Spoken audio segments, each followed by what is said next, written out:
Mradi wa ujenzi wa kiwanja cha ndege cha Shinyanga ni sehemu ya mikakati ya serikali ya awamu ya 6 ya kuboresha usafiri wa anga nchini.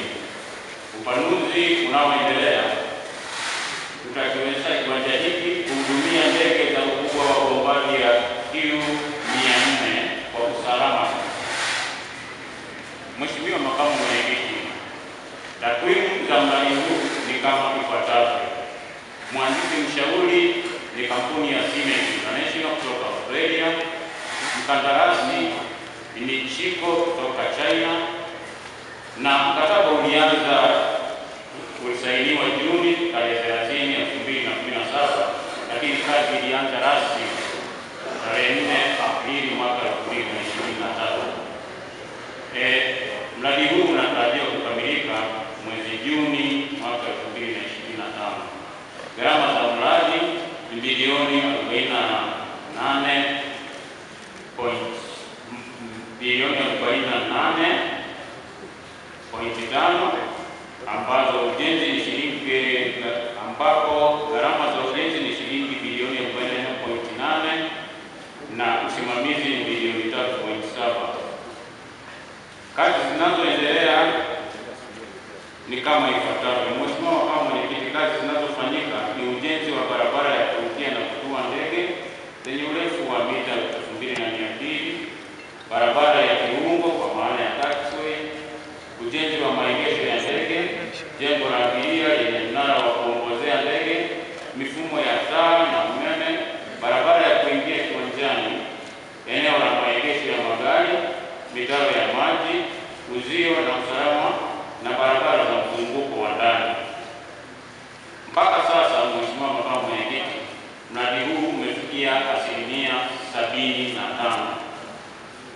Mkandarasi amelipwa malipo yake yote aliyoyadai mpaka sasa kudaiwi, na kwa sasa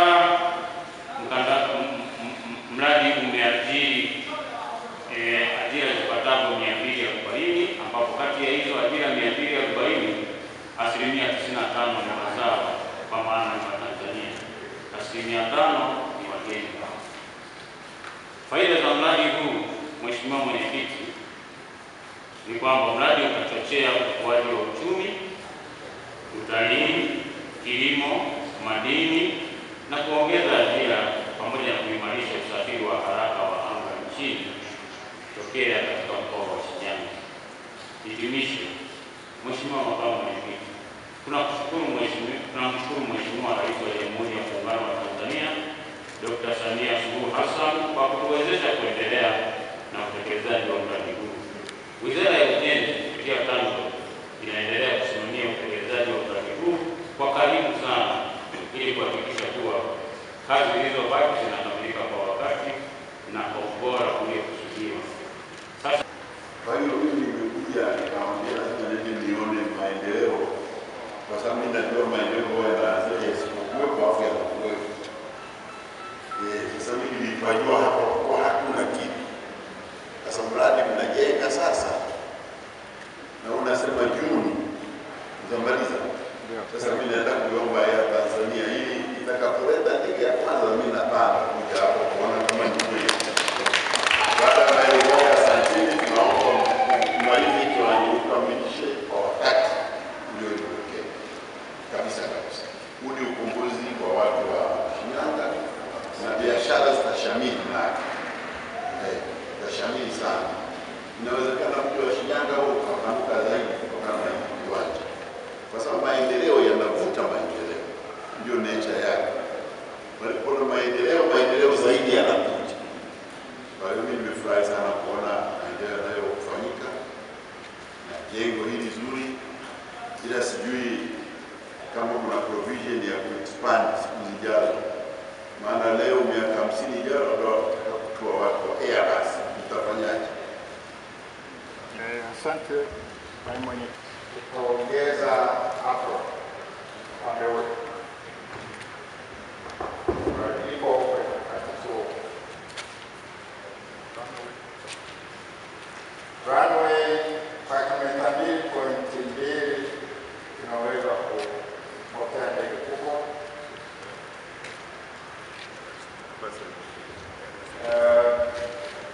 Jaribu kuangalia kiambaza kilomita 3. Sio tunataka provision ipo, provision ya expansion ipo na tumeshaelekezwa.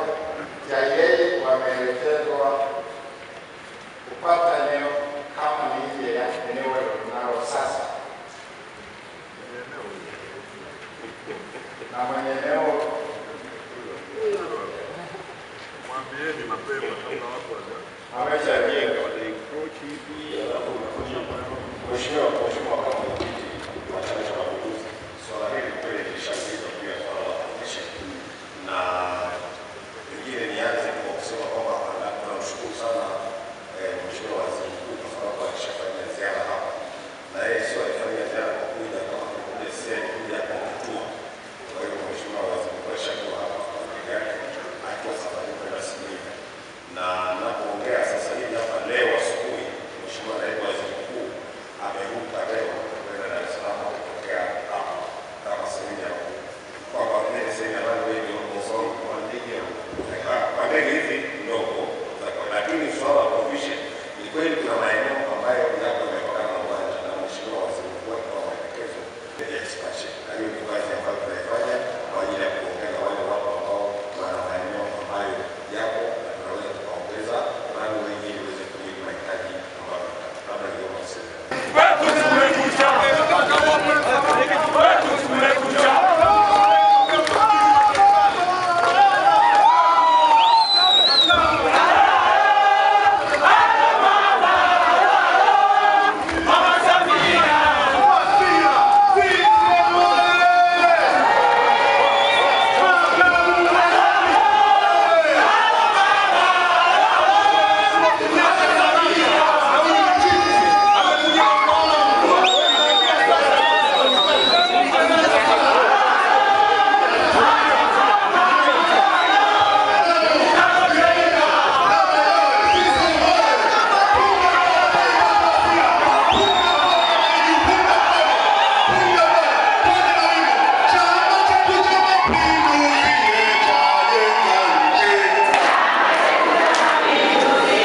East African Spirits Company Limited ni kampuni inayojihusisha na uzalishaji wa pombe kali na bia. Kampuni hii ilianza mnamo 2018 ambapo ilianza na line ya plastiki. Tulianza uzalishaji wa bidhaa yetu inayoitwa Diamond Rock. 2019 tukaanzisha line yetu ya line ya glasi ambao tunazalisha bidhaa yetu pendwa Hanson's Choice. 2023 ndipo tulipoanza ku blend na ku manufacture beers zikiwa ni Hanson's Light, Goldberg, Basembi ambayo imeunga mwaka 2024 na Hanson's Dry iliyoanza uzalishaji mwaka 2025. Bidhaa zetu ni bora, salama, zimethibitishwa na TBS, lakini pia zina key element au niseme ni zina sifa kuu ya kutokuwa na hangover, kutokuwa na harufu mbaya, na pia zina bei nafuu kwa kila Mtanzania.